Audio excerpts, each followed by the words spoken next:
this is a bird feeder, a water to birds in this hot summer. Did you know how I made this? Let's start.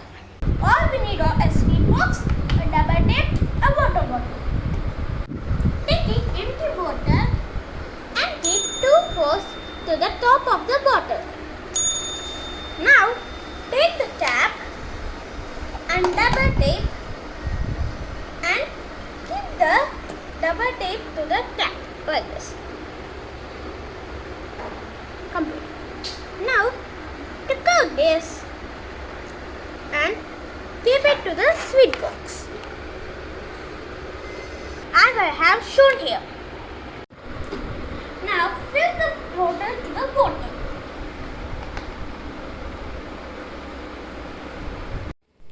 Now I filled the water with the water.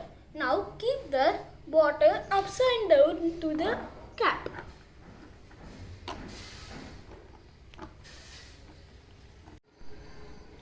Now I have closed it. Now keep it reverse. Now your bird feeding is ready.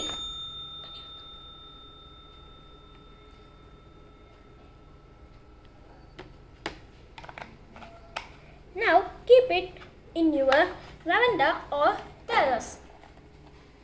Did you like this video? Please subscribe my channel. This is Swarnish. Thank you for watching.